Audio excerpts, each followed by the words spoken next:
tahiyat akhir. Ini yang wajib, tasyahudul akhir. Tasyahudul akhir ini wajib. Kalau tasyahudul awal apa hukumnya? Sunnah. Tasyahudul akhir. Apa bedanya tasyahudul akhir sama tasyahudul awal? Ada bedanya tak? Tahiyat akhir dan tahiyat awal ada bedanya tak? Kati, samu. Tasyahud itu kalimatnya 4. Kalimat tasyahud ini, kalimat tasyahud itu cuma 4. At-tahiyatul mubarakatus salawatut thayyibatu lillah. Assalamu alayka ayyuhan nabi wa rahmatullahi wa barakatuh. Assalamu alayna wa ala ibadillahis salihin. Asyhadu an la ilaha illallah wa asyhadu anna Muhammadar Rasulullah. Itu kalimat tasyahud. 4 ini. Berikutnya salawat. Allahumma shalli ala Muhammad, paling sedikitnya. Itu salawat. Kalau dalam tasyahudul awal hukumnya sunnah, kalau dalam tasyahudul akhir hukumnya wajib. Makanya kalimat tasyahud itu sama dah antara tasyahudul awal dan tasyahudul akhir. Sama. Enggak ada bedanya. Kalau tasyahudnya sama. Yang bedanya apa? Salawatnya. Makanya yang wajib itu takbiratul ihram, Fatihah, tasyahudul akhir. Yang keempat, salawat di dalam tasyahudul akhir. Salawat yang wajib itu paling sedikitnya adalah Allahumma shalli ala Muhammad. Itu yang paling sedikitnya yang wajib. Atau sallallahu ala Muhammad. Ada lagi katakan Allahumma shalli ala Muhammad wa alihi. Itu yang wajib. Selain itu sunnah. Sedangkan yang kita baca itu salawat di dalam sholat itu namanya salawat apa? Ibrahimiyah. Salawat Ibrahimiyah. Sighah ucapan kalimat salawat itu kan banyak. Salawat tibil qulub, salawat munjiat, salawat tibil qulub, Allahumma shalli ala sayyidina Muhammadin tibil qulub wa dawaiha wa afiyatil abdan syuaiha, itu salawat tibil qulub. Salawat munjiat, Allahumma shalli ala sayyidina Muhammadin salatan tunjina biha min jamil ahwal wal afat, itu salat munjiat. Salat Fatih, Allahumma shalli ala sayyidina Muhammadin al-fatih lima ughliq al-khatimi lima sabaq. Itu sighah kalimatnya. Makanya kata ulama, kalimat sighah ucapan salawat yang paling afdal itu adalah salat apa? Ibrahimiyah. Itu yang paling afdal untuk kita baca. Nah, salawat itu rukun di dalam tasyahudul akhir. Kalau dalam tasyahudul awal apa hukumnya? Sunnah. Yang kelima, salam. 5 ini ucapan yang wajib. Hanya 5 ini yang wajib. Ucapan. Selain 5 ini wajib tak? Sunnah. Ingat nih, hanya 5 ini yang wajib. Selain ini apa hukumnya? Sunnah. Selain ini sunnah, tidak wajib. Artinya, tidak baca doa iftitah, boleh tak? Tidak baca surat, tidak baca qunut, tidak tasyahudul awal, tidak baca takbir intiqalat, ruku', tidak sujud, tidak dibaca kalau. Sah lagi? Sah. Yang wajib itu cuma 5. Kalau 5 ini salah, tidak benar, nah ini yang jadi masalah. Kenapa? Kaki takbiratul ihram ada syaratnya. Ada 16 syarat dalam syarat sahnya takbiratul ihram. Fatihahnya 10 syarat, tasyahudnya 8 syarat, salawatnya sama, salamnya 10 syarat. Jika syarat tidak dilakukan, tidak sah takbirnya, tidak sah Fatihahnya, tidak sah tasyahudnya.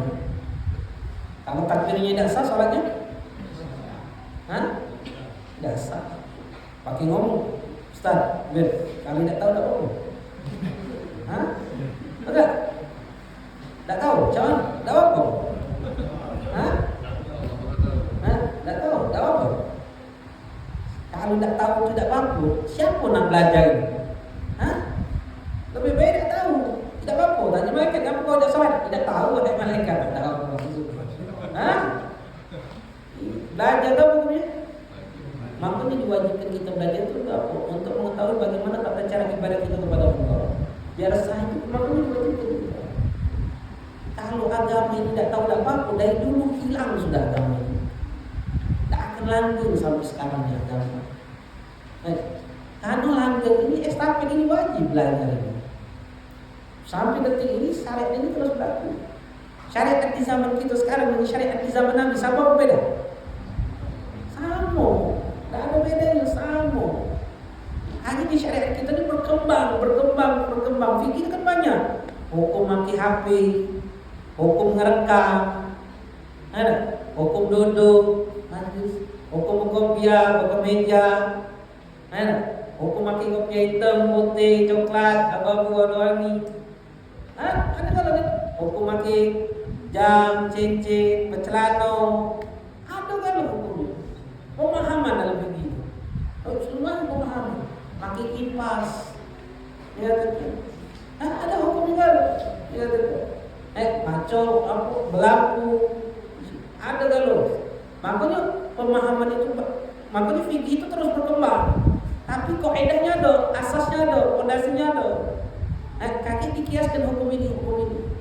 Ya betul. Terus kaki berkembang. Makanya dinamakan ilmu fikih, ilmu yang pemahaman, memahami suatu hukum. Itu sholat, 5 hukum, 5 yang diwajibkan. Itu rukun ucapan yang diwajibkan. Lalu perbuatan yang kedua, kan sholat itu ada ucapan, ada rukun itu dibagi 4. Ada rukun ucapan, perbuatan, rukun hati, rukun maknawi. Yang kedua perbuatan yang diwajibkan dalam sholat ada berapa? Ada 6. Perbuatan yang diwajibkan dalam sholat ada 6. Yang pertama apa? Berdiri tegak dalam sholat wajib. Kalau sholat sunnah boleh duduk, boleh tidak miring. Tapi kalau wajib tegak.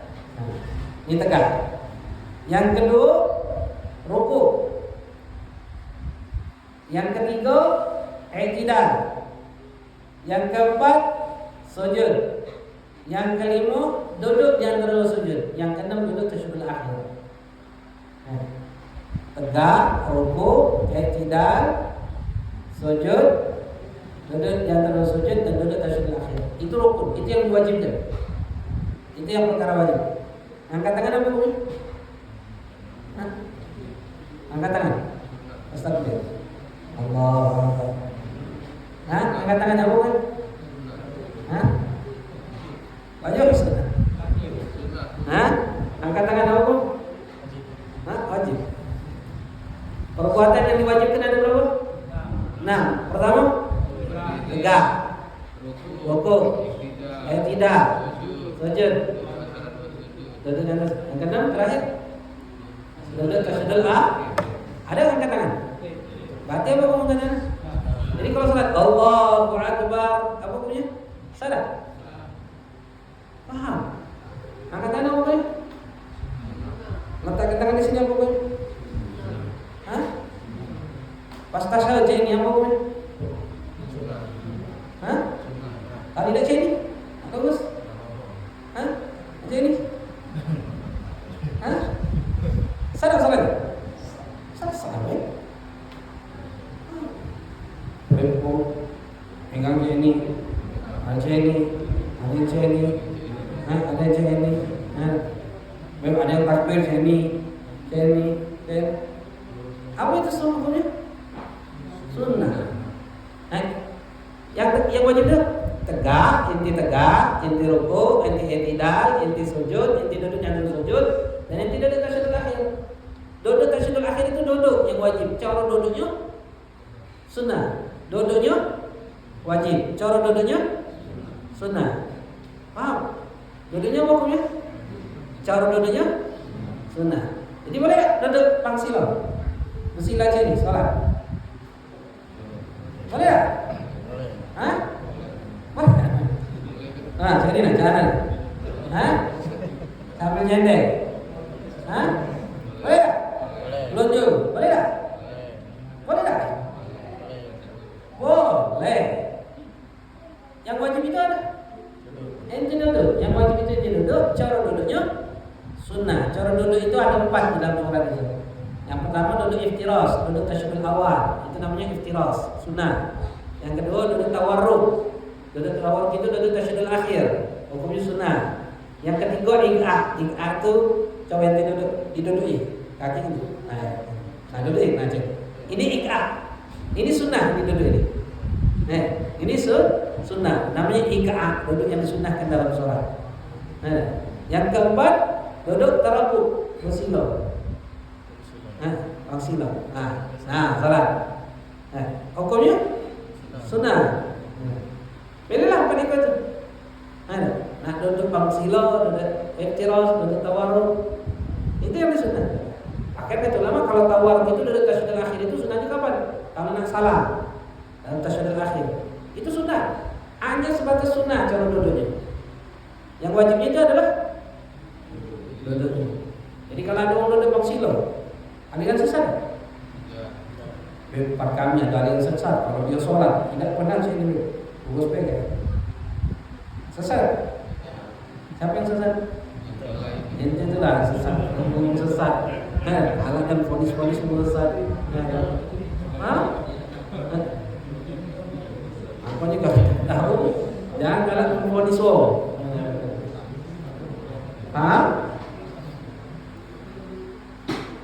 Itu rukun ucapan, rukun perbuatan. Itu yang kedua. Rukun yang ketiga rukun hati. Rukun hati itu sikoh, yaitu niat. Dalam mazhab kita Syafi'i wajib niat. Dalam mazhab kita Syafi'i wajib niat.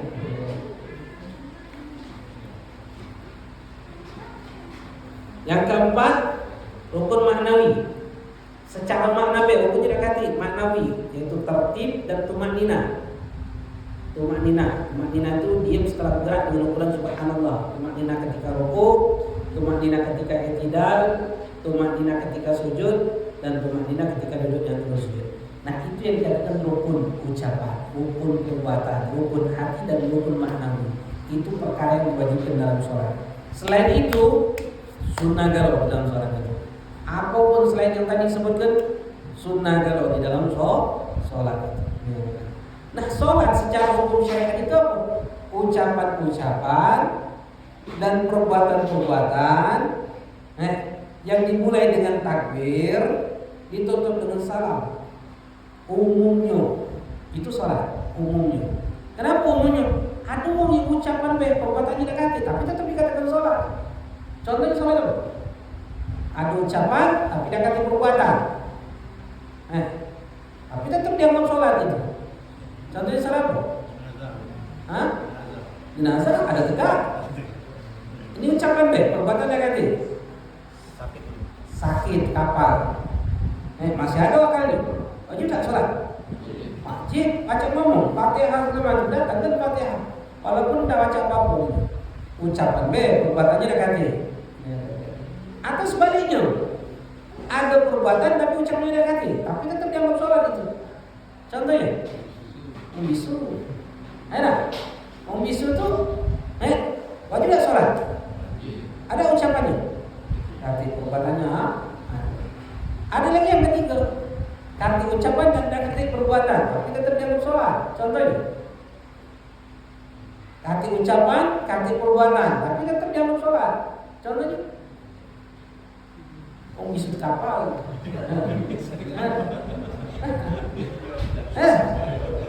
Wajib tak sholat? Wajib sholat. Ini ada ucapan negatif, perbuatan negatif, tapi tetap dianggap sholat. Makanya sholat itu adalah ucapan dan perbuatan yang diawali dengan takbir, ditutup dengan salam pada umumnya. Itu definisi sholat. Jadi kalau menanyakan sholat itu apa? Ya, sholat itu secara hukum fikih, secara hukum syariat, ucapan-ucapan, perbuatan-perbuatan yang diawali dengan takbir yang ditutup dengan salam. Itu pada umumnya. Apa hikmah masyru'iyyatnya? Apa sih hikmahnya? Kenapa Allah perintahkan kita sholat? Kenapa? Jadi kalau ditanya seperti itu, kenapa kita melakukan ini? Kenapa Allah perintahkan kita meninggalkan ini? Baik itu perintah lakukan atau perintah meninggalkan, itu jawabannya pertama kali adalah, jawabannya harus kita keluarkan, jawabannya adalah ta'abudiyah, penghambaan kepada Allah. Di mana Allah perintahkan peloi, jangan proses dengan akal. Paham? Jangan proses dengan akal. Karena syariat ini bukan sesuai dengan akal kita. Syariat ini sifatnya ta'abudiyah, sifatnya penghambaan. Di mana Allah perintahkan kau peloi, tanpa kau perlu proses dengan akal kau, baik itu menurut kau cocok atau tidak, sesuai atau tidak. Kau peloi. Itu syariat. Setiap perintah Nah, setiap perintah ataupun larangan itu ada hikmahnya. Terkadang hikmahnya bisa kita pahami, terkadang hikmahnya tidak bisa kita pahami. Pasti ada hikmahnya. Hikmah yang bisa kita pahami, contohnya apa? Di antaranya, kenapa kita sholat? Hikmahnya kata ulama apa? Tadallul wal khusyuk. Merendahkan diri kita, mengkhusyuk khudu' baina yadillah ta'ala, menghadap kepada Allah, wa munajah, dan bermunajat kita kepada Allah. Itu hikmah. Wa istimal jawari fi khidmati, dan menggunakan anggota tubuh kita untuk melayani perintah Allah. Itu hikmah. Dan itu pun sholat itu akan menjadi apa?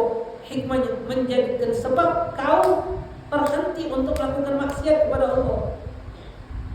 Jika kau sholat, karena sholat itu akan menghentikan kau berbuat maksiat, akan menghentikan kau untuk tidak meninggalkan kata perintah Allah atau melakukan hal yang dilarang. Itu menghentikan itu. Jadi ketika kau sholat, kau akan tunduk sama Allah. Mau tak mau? Kenapa? Karena Allah katakan, wa aqimis shalah, inna sholata tanha 'anil fahsya'i wal munkar. Tegakkan sholat, karena sesungguhnya sholat yang kau lakukan itu akan mencegah kau daripada perbuatan keji dan kemungkaran. Kuncinya sholat. Makanya pentingnya kita pahami tentang bab sholat itu. Kalau ada bahasa, "Kenapa Ustaz? Anak ini sholat jalan terus, tapi maksiat juga jalan." Atau sebulan sholatnya Masya Allah, tapi maksiatnya juga Masya Allah. Sholatnya Masya Allah, maksiatnya juga luar biasa. Apa sebabnya? Pasti ada yang salah di sholatnya. Pasti ada yang salah di sholatnya. Kenapa? Karena Allah nyatakan, jika kau sholat, sholat itu akan mencegah perbuatan keji dan munkar. Kita juga beda dalam kehidupan kita secara global umum. Wong yang sholat dengan wong yang tidak pernah sholat, beda karakternya. Beda kan?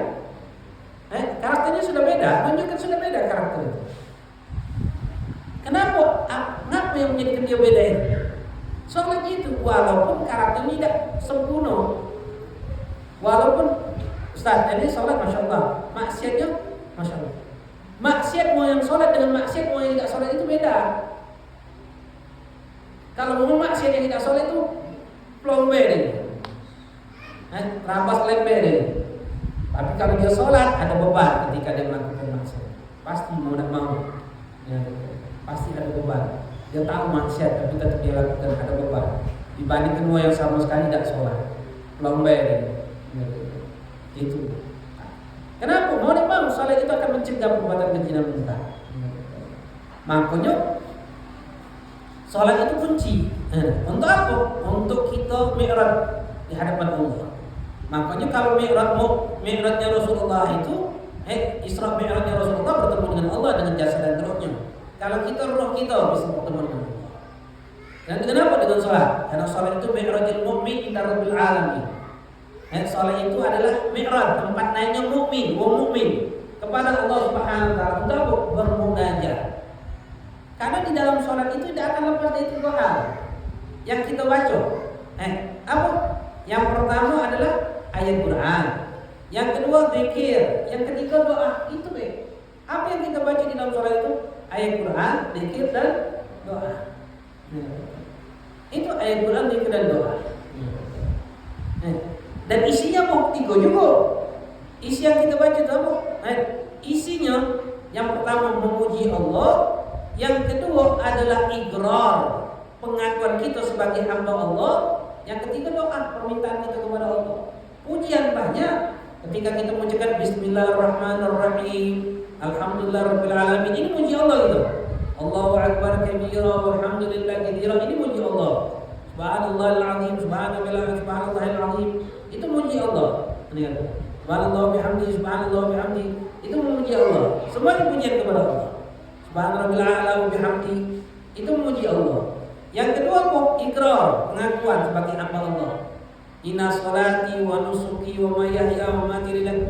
Ya Allah, salatku, ibadahku, hidupku, matiku untuk Engkau ya Allah. Ikrar, pengakuan. Walaupun pengakuan kita ini tidak sempurna, kita ngomong itu tapi karakter kita tidak itu. Kita katakan iyyaka na'budu wa iyyaka nasta'in. Hanya kepada Engkau ya Allah na'budu kami menyembah, dan hanya kepada Engkau ya Allah kami minta pertolongan. Cek itu dah itu dalam hidup kita.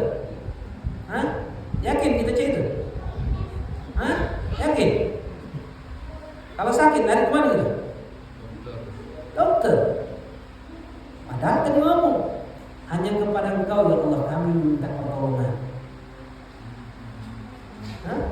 Hanya kepada Engkau. Iyaka menafikan, meniadakan selain Allah. Nasta'in, kami minta tolong. Tapi dalam hidup itu ketika adanya keinginan, adanya kebutuhan, adanya hajat, kita tidak lari kepada Allah, lari kepada makhluk kita. Harusnya tumpuan kita itu kepada Allah dalam segala hal. Makanya diajarkan dari saat ini gitu, biasakan bertumpu kepada Allah. Makanya kalau mereka sadar al-balawi berhabat itu tarbiyah terhadap anak-anak mereka itu, membiasakan tarbiyah itu bertumpu sama Allah. Misalnya anaknya pengen beli ini, minta sama Allah. Minta sama Allah, doa terus minta sama Allah. Allah yang menentukan. Jangan minta sama abah, sama aku, sama bapak, sama ayahnya. Minta sama Allah. Pas itu kita belikan, anak. Syukurlah sama Allah. Allah menggerakkan hati bapak untuk ngasih kamu. Bukan dari bapak ini, dari Allah. Bapak ini wasilah perantara. Jadi tumpuan itu selalu sama Allah. Kenapa? Karena kita saat ini sudah tidak bertumpu sama Allah. Kita pada umumnya saat ini selalu bertumpu sama makhluk. Kalau sakit, dokter ke dokter. Pakai ngomong. Ini sudah macam-macam dokter hati yang baca penyembuhannya. Dokter inilah yang baca penyembuhannya. Padahal dokter hanya makhluk. Yang memberikan kesembuhan ketika Nabi Allah Musa hanya ngomong sama Allah. Ya Allah, yang memberikan penyakit ini siapa? Aku kata Allah. Yang memberikan kesembuhan siapa? Aku juga kata Allah. Lalu Nabi Allah Musa bertanya sama Allah, ya Allah, lalu untuk apa kau ciptakan dokter? Untuk apa kau ciptakan dokter? Apa kata jawab Allah kepada Nabi? Untuk apa? Untuk menenangkan hati hamba-hambaku dan mengambil rezeki dari mereka. Untuk menenangkan hati hamba-hambaku dan mengambil rezeki dari hamba-hambaku. Itu Allah ciptakan dokter.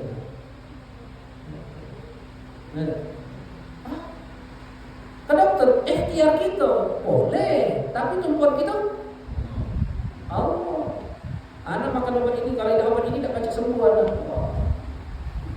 Itu dan padahal igrornya pengakuannya kepada Allah. Itu yang harus kita ubah dalam hidup ini. Biasa tumpuan. Jangan bersandarkan dengan ikhtiar. Kalau aku tidak pegawai, cak mana nanti juga makan. Nah jadi Tuhan aku. Ketika ngomong macam itu tuh. Kalau aku tidak pegawai, cak mana nanti. Jangan kita makan, untuk pilih makan siapa? Allah. Kalau pegawai, cak mana nanti pilih kau makan kalau kau tidak pegawai. Baca gawian nanti makan.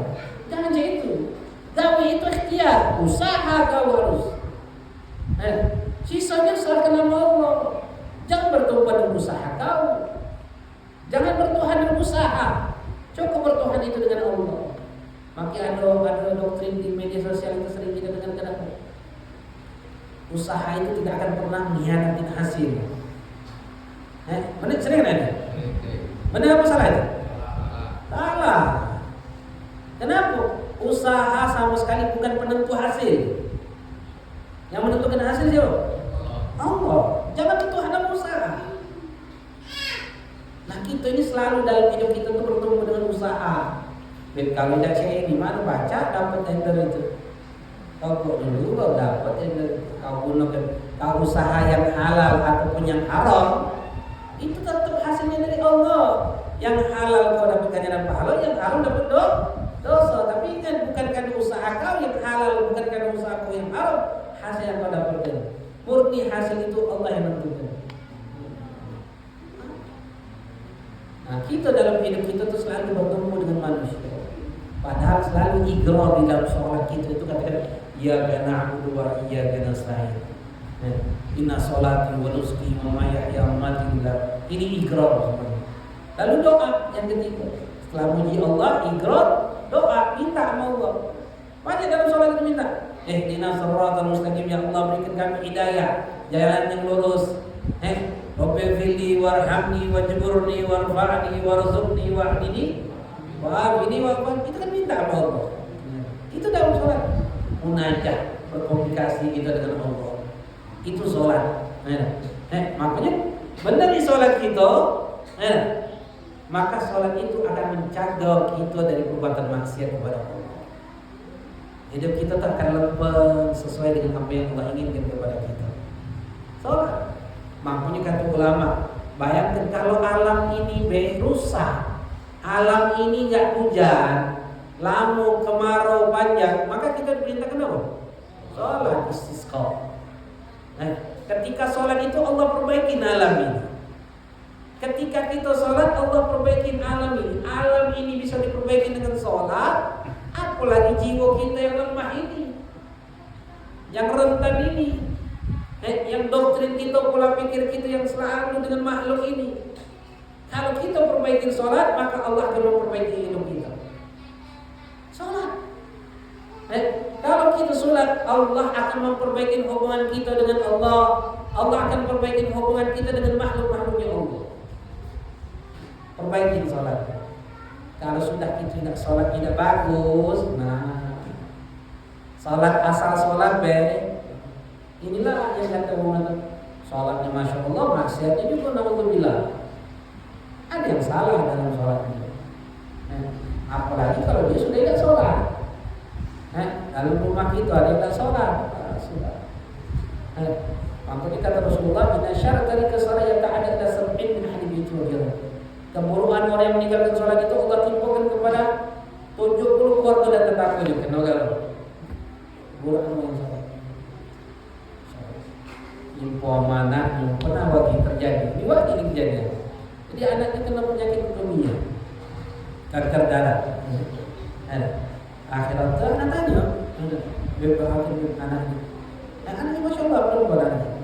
Yang kena kanker darah leukemia. Anak tanya, siapa yang di antara kamu ini yang meninggalkan sholat? Langsung lakinya, bapaknya ngomong, menyaku ini. Dan ini namanya, yang sholat. Wajar, karena keburukan orang meninggalkan sholat, Allah timpuk keburukan itu kepada 70 keluarga dan tamu. Ini anak kamu yang tak ada salah, ini kena ini. Kalau pengen sehat, perbaiki sholatnya. Jangan ikut sholat. Walaupun Allah yang menentukan. Ikhtiar itu kan ikhtiar itu banyak. Kalau kita sakit, ikhtiar itu banyak. Salah satu ikhtiar itu mana kalau kita sakit? Ke dokter, makan obat, apa lagi? Sedekah. Dawa amradakum bisadaqah kata Rasulullah. Obat penyakit kalian dengan sedekah. Ini sholat, doa. Itu ikhtiar kalau itu bagian ikhtiar. Duduk dalam majlis taklim. Duduk dalam majlis taklim ini adalah ikhtiar untuk sembuh. Duduk majlis taklim. Jadi hanya sebatas ikhtiar. Yang menentukan sembuhnya kira siapa? Allah. Subhanallah. Inti ikhtiar ke dokter, inti ikhtiar jangan tinggalkan sholat, perbaiki sholatnya. Lakukannya. Alhamdulillah, subhanallah, sembuh anaknya. Akan kata dokter itu susah untuk sembuh, ini sembuh. Sembuh total sama sekali. Masya Allah, sholat itu luar biasa. Makanya kalau kita kehidupan kita ini agak ruwet, percayalah, hubungan rumah tangga itu agak ruwet, hubungan maisha, rezeki kita di usaha kita agak sempit segala macam. Coba perbaiki sholat. Kalau kau bagus sih sholat kau, perbaiki sholat kau, Allah akan berikan kemudahan. Bukan perbaiki usaha kita, sholat kita, bininya, anaknya, lakinya, dulunya, wong yang tinggal di rumah itu, pembantunya, segala macamnya. Perbaiki sholat kamu. Kalau kamu perbaiki sholat, insya Allah. Allah yarham Habib Salim Syadzili. Habib Salim itu di zaman komunis dulu di Yaman, kan pernah kerja di zaman komunis. Itu Banyak ulama-ulama dibunuh. Salah satunya Habib Salim Syatini. Nah dibunuh oleh komunis. Dia kok dilindas pakai truk. Ditunggu pakai truk. Ditabrak pakai truk. Gak kata Habib Salim dia perhatikan apa masalahnya. Yang salah di anak sampai Allah bikin ujian seperti itu. Kata Habib Salim siko kan. Pas Isya, ane tidak baca kunut nazilah. Ane tidak baca kunut nazilah. Besok hanya kena itu. Wah, mereka tuh orang soleh. Kalau terjadi hal-hal yang tidak diinginkan oleh mereka itu, mereka perisau keluarganya. Pernah terjadi sama seperti itu. Ketika ada musibah yang beruntun kepada mereka tanya, siapa yang tidak jaga sholatnya? Siapa yang tidak? Ternyata ada sikap pembantunya tidak sholat berjamaah. Salah sikap pembantu tidak sholat berjamaah sehingga Allah berikan musibah. Bayangkan ihtimam mereka, perhatian mereka di dalam masalah sholat. Kalau kita bagus sholatnya, insya Allah Allah akan berikan bagus. Kalau sholatnya sudah tidak bagus, wajar di depan kau susah, wajar ngeluh terus kau dalam hidup ini. Bukan pula susah pula. Yang kau tengok apa? Yang kau tengok selalu yang di pandangan kau itu cuma kekurangan. Kelebihan yang Allah tunjuk sama kau tidak pernah tengok dan kau merasa susah. Sekarang kita cek itu kan, uang kalau di pasar sekarang dulu pasar sepi lah Ustaz. Pasar sekarang sepi-sepinya. Kaki dari dulu sampai sekarang mana ada pasar itu sepi. Kami itulah malam gelap kaki uang ya wajar. Pasar sepi. Ngeluh terus. Pasar sepi. Pasar kalau ditanya, pengusaha-pengusaha kamu sama sekali. Dan itu yang dijenguk. Tertutupi. Dia tidak akan menyuap susahnya dia. Dia tidak akan nyingok mana yang lebih yang Allah nyuap dia. Itu gara-gara apa? Sholat. Akhirnya dia susah pula. Tertutup. Padahal kenikmatan yang Allah nyuap dia berlebihan. Allah dah tampakkan di dalam hati dia. Matanya tersudutkan, pandangan dia tersudutkan dengan kesusahan terus. Akhirnya cek ini nih terpuruk di dalam kesusahan dia. Akhirnya macam-macam sudah emosian, itu ribut rumah tangga, ribut amanah, anaknya usul adab, anaknya kurang ajar, anaknya nyusahkan dia. Itu gara-gara itu semuanya bawa sholat. Makanya perbaiki sholat itu, karena sholat itu pasti akan mencegah perbuatan keji dan perbuatan kemungkaran. Makanya dalam hadis qudsi Allah katakan perintah awal pertama kali sholat itu diwajibkan bagi Nabi dan umatnya itu malam Lailatul Isra. Walaupun sebelum Isra, malam Lailatul Isra itu sudah Allah, Nabi itu sudah sering sholat, ibadahnya itu sholat Nabi itu. Sebelum ada perintah sholat lima waktu itu Nabi sudah sholat. Beda kifiyahnya kata ulama. Ada yang mengatakan dah kata ruku, langsung ada kaki di dalam, lalu sujud. Berbeda kaifiahnya, cara-cara sholat itu beda. Kemudian juga Nabi itu ibadahnya dulunya sholat malam 2 rakaat cuma. Kemudian juga khalwat. Itu ibadahnya Nabi. Khalwat itu apa? Menyendiri. Menyendiri berpikir. Memikirkan akan ciptaan-ciptaan Allah. Berpikir. Makanya tafakkur syahadu khair min ibadah sittina sana. Berpikir akan ciptaan-ciptaan Allah itu lebih baik daripada ibadah sittina sana 60 tahun kata ulama. Kenapa? Karena itu akan lebih menguatkan keimanan kita kepada Allah. Berpikir tentang kematian, berpikir dengan nikmat-nikmat yang Allah berikan kepada kita,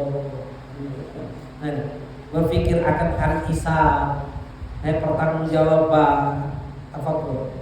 Itu akan menguatkan keimanan kita. Itu sholat. Lidzalika la tasqutu shalah 'ala muslim baligh 'aqil wa huwa mukallaf. Makanya sholat itu perintahnya luar biasa. Batasan kewajiban sholat itu akal. Makanya dalam syariat itu ketika kau mampu sholat tegak, wajib tegak. Tidak mampu tegak, duduk. Tidak mampu duduk, tidur miring. Tidak mampu tidur miring, telentang. Wajib nggak sholat? La yukallifullahu nafsan illa wus'aha. Allah itu tidak akan pernah memberikan beban kecuali dia mampu. Bebannya apa? Sholat. Kemampuannya apa? Akal. Selagi akal masih ada, wajib sholat. Bayangkan, mau yang sakit kapal, selagi masih ada akal wajib sholat. Wajib sholat. Apalagi kita yang sehat. Bahkan sejarahnya berbalik sekarang. Gara-gara Maisa mencari rezeki, pegawai tinggalkan sholat. Ada budak mantis nanya mana, cak mana lah ada juga. Anak pegawai itu satu gadang sholat asar di lewat. Cak mana lah? Tapi apa ini? Ngantar ke barang-barang. Gojek dengan barang-barang. Kami tinggalkan sholat. Anak ngomong dia. Alangkah hebat pegawai inti. Sampai di mana tinggalkan sholat. Mau nganten, bedak, nganten. Pas nganten, tinggalkan sholat. Alangkah hebat kawin inti. Sampai ini baru tinggalkan sholat. Kondangan, ada acara mewangi, tinggalkan sholat. Alangkah hebatnya kondangan inti. Sampai ini baru tinggalkan sholat. Lagi dapat lemah, bos alat kehebat bos inti. Sampai inti berani ninggalkan sholat. Gila. Ada orang gila tu tidak bakal lagi. Sampai berani ninggalkan sholat urusan dunia. Yang menentukan yang tidak berrezeki itu siapa? Allah. Allah yang menentukan segala sesuatu. Sehingga itu berani ninggalkan sholat. Kagak kawan ninggalkan sholat. Tak ada kompromi di dalam meninggalkan sholat itu. Ente tak baca tegak, duduk sholat. Ente terkapal macam mana selagi akal masih ada, wajib sholat. Dalam kondisi perang lagi wajib sholat. Tak boleh tinggalkan sholat. Tak ada dalam kondisi kita boleh tinggalkan sholat selagi akal masih ada. Kalau sudah ada akal lagi, lepas kewajiban sholat. Misalnya ada ibu misalnya sudah pikun. Jangan pergi sholat, pas kewajiban sholat. Apa selagi ada kewajiban ada akal, boleh bagi kita tinggalkan sholat? Bolehkah kita mengakhirkan sholat sampai dua waktu? Tidak boleh, kecuali ada uzur. Makanya fasal awal dalam kitab itu a'adzarus sholat. Uzur boleh kita mengakhirkan sholat. Kapan boleh kita mengakhirkan sholat sampai dua waktunya dan tidak berdosa? Cuma ada dua. Yang pertama apa? An-naum, ketiduran. Wong yang ketiduran sampai kesiangan, subuh kesiangan, berdosa? Tidak berdosa. Tidak berdosa. Wong yang tiduran subuh kesiangan itu tidak berdosa. Asal dengan syarat tidak sengaja. Bukan disengaja. Sudah tahu azan subuh bangun tidur lagi, dosa. Dosanya dua itu. Dosa tidurnya berdosa, ninggalkan sholatnya berdosa. Tapi kalau memang tiduran bisa menyesal jam beker, sudah biasa tidur bangun subuh biasa, tahu-tahu siangan, dosa. Dah, sholat tak kita? Sholat. Walaupun jam 7, sholat tak? Namanya ada apa kebutuhan? Kebutuhan. Makanya sering menyebut sholat kebutuhan itu apa? Kalau ada itu sholat di waktunya. Satu rakaat di waktunya namanya adaan. Satu rakaat dapat di waktunya namanya adaan. Kalau di luar waktunya namanya qadaan. Jadi setiap perintah Allah yang Allah ikat dengan waktu itu ada dua perintah. Baca contoh sholat subuh. Di waktu subuh. Ketika kita tidak lakukan di waktunya perintah sholat, lepas tak? Tidak. Sampai kapan? Sampai sholat. Kalau lepas, kalau sudah sholat, lepas perintah tersebut. Kalau kita meninggalkan sholat sengaja, dosa tak? Sampai kapan? Sampai sholat. Kalau tidak, dosa terus. Allah perintahkan kita sholat zuhur. kapan waktunya? Sampai asar jam 3 anggaplah. Sampai jam 3 kita belum sholat zuhur, dosa tak? Dosa. Sampai kapan? Hah? Sampai kapan? Sampai sholat. Tidak sholat, masuklah waktu asar, masuklah waktu maghrib, masuklah waktu isya. Sehari, 2 hari, 3 hari, dosa terus tak? Kalau pas mati dia dalam keadaan duduk majlis ini, mati baik atau belum? Hah? Hah? Mati baik atau belum? Sedang ada kewajiban untuk sholat gitu. Hah? Paham hukum ini? Setiap Allah perintahkan sesuatu dan diikat dengan waktu, jadi ada 2 perintah. Allah perintahkan sholat di waktu subuh. Jika kita tidak lakukan di waktu subuh, tetap perintah wajib sholat. Sampai kapan? Sampai kita laksanakan. Masalahnya berdosa tidak mengakhirkan ini. Kalau mengakhirkannya karena ketiduran, berdosa tidak? Tidak. Tapi kalau mengakhirkannya karena sengaja, tidak sholatnya, dosa tidak? Dosanya itu tiap detik. Hah? Sampai kapan? Sampai sholat. Kalau seandainya amin banyak dulu meninggalkan sholat. Banyak lah. Wajiban itu. Wajib itu. Karena sama. Contoh lagi, Allah perintahkan puasa di bulan Ramadan. Kalau kita tidak lakukan di bulan Ramadan, ya puasa itu, apa perintah puasa? Tidak. Kalau di luar Ramadan berarti namanya apa? Qadha. Kalau di waktunya namanya? Tidak. Itu arti adaan dan qadhaan itu. Yang jadi qadha sholatnya. Apa arti qadha sholatnya? Berarti itu belum sholat subuh. Misalnya sekarang asar. Sholat belum tuh? Belum. Sholat lah, qadha lain di sholat zuhur. Sholat zuhur itu. Artinya apa? Sholat zuhur jatuhnya ada apa qadhaan? Hah? Qadhaan. Mengambil qadha itu. Kalau di waktunya namanya? Kalau di luar waktunya namanya? Ketiduran. Udzur, tidak dosa. Mengakhirkan atau sampai keluarnya. Mengakhirkan contohnya apa? Jam 6 kan sekarang nih terbit matahari jam berapa? Jam 6, jam 5, 3:35 ya? Hah? 5:25? Tidak, 5:35 36 ya? 5:36? 5:36 habis subuh. Jadi jangan jam 6 kurang 4 bangun sholat subuh. Kalau jam 6 kurang 4 sholat subuh berarti ada qadhaan itu. Qadhaan habis waktu subuh. Waktu subuh itu jam 5 lewat 36. 36 itu terbit matahari sudah. Habis waktu subuh.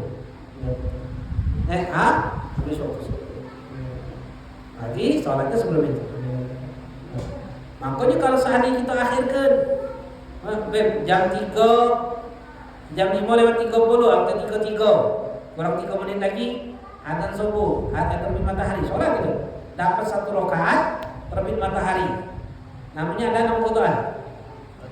Adaan, dapat 1. Lanjut ke bed. Misalnya baru 1 rakaat sholat zuhur. Rakaat kedua tegak adzan asar. Ada nama qadhaan?